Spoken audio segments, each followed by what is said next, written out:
like they know the answer to this question, but there's a lot of people who just really have no clue. And even the people that think they know the answer, for the most part, most of them also have no clue. Why data centers? Why are they trying to build all these data centers? What is the real reason for these data centers? This is why. In order to collaborate on a large scale, you need to convince everybody to believe in the same story. So this is Yuval Noah Harari of the World Economic Forum. When everybody realized all the lies that we were told and all of the conspiracies that ended up not being conspiracies, right? When that all went down, they kind of took a back seat, didn't they? Well, they're starting to emerge again as these data centers are built. What really the engine of history is stories. And they don't even need to be true.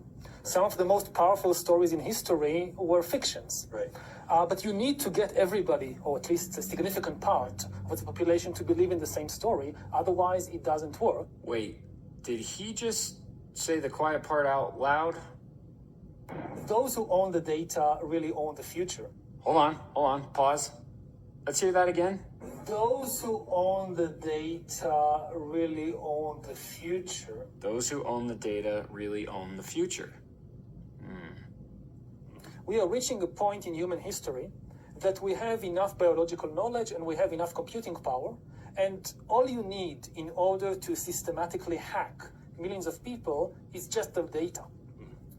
That to hack people means to know people better than they know themselves.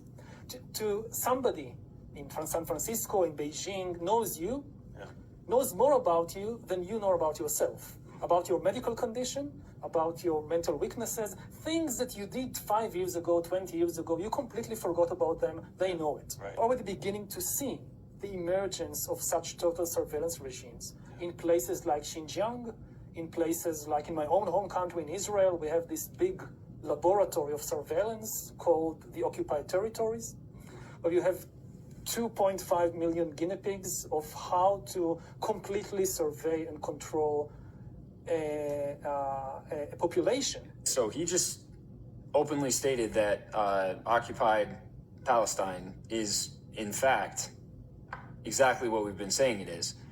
A literal testing ground for Palantir Technologies for this mass surveillance technology that they are trying to roll out worldwide. I get called an anti-Semite for saying that, but of course... With very few soldiers. I mean, when you look at the numbers, it's amazing how few soldiers you need to control millions of people if you have their data. They're going to suck up all of our resources. They're going to destroy the economy.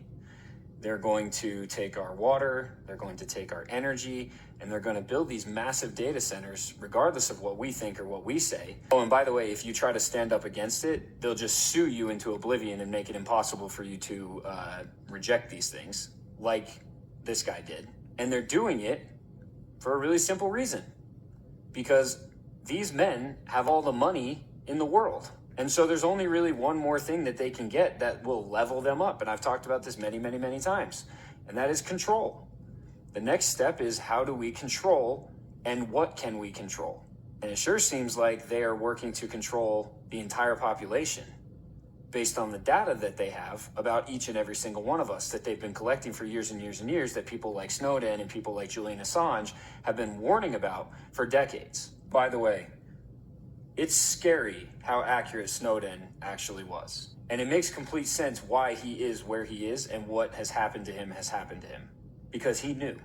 A new leader will be elected. They'll flip the switch, say that because of the crisis, because of the dangers that we face in the world, we need more authority, we need more power, and there will be nothing that people can do at that point to oppose it. This new law that I signed today will allow surveillance of all communications used by terrorists, including emails, the internet, and cell phones. We're already in the system. They won't take us very seriously, and they will not actually try to stop us till it's too late. But hey, I'm just a conspiracy theorist.